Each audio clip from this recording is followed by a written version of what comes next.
Céline Massa, donc je suis déléguée régionale à l'Union régionale des CAUE Nouvelle-Aquitaine. Et donc je vais vous parler d'un dispositif sur l'accompagnement, sur les continuités écologiques et notamment les outils de sensibilisation qui ont été créés pour l'occasion.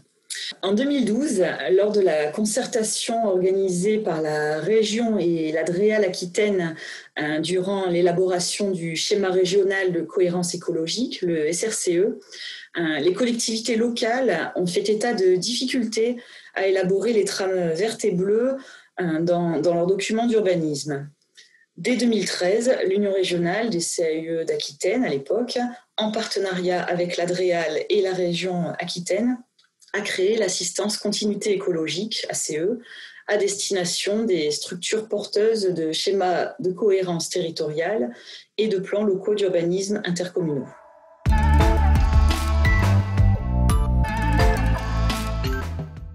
Donc, les objectifs de ce dispositif étaient d'accompagner et d'aider les maîtres d'ouvrage porteurs de SCOT et de PLUI à construire un projet intégrant la composante trame verte et bleue. L'objectif était également de faciliter le regroupement des connaissances et enfin de favoriser une information et des échanges entre les différents acteurs du territoire localement. Un des premiers outils de sensibilisation est un ouvrage intitulé « L'approche éco-paysagère, mise en évidence des trames vertes et bleues, des territoires ruraux ».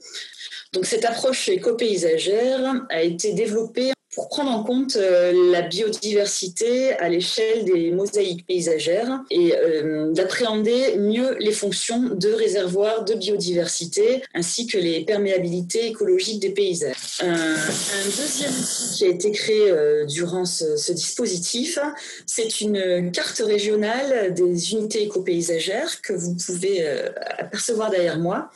Donc, elle a été conçue afin de mieux aborder et comprendre les enjeux et responsabilités d'un territoire selon l'échelle à laquelle on se trouve.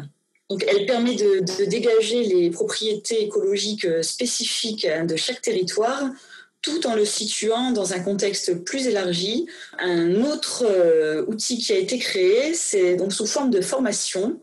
Fin 2019, une formation comment comprendre, identifier et cartographier les continuités écologiques selon une approche éco-paysagère a été créée et menée auprès des professionnels, bureaux d'études et de certains acteurs actifs de la CE, notamment des collectivités. C'est également l'occasion de rappeler que 4 vidéos ont été réalisées dès le début du dispositif.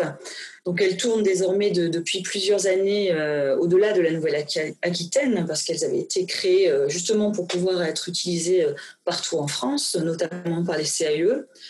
Et enfin, un site internet dédié a été créé sur la CE.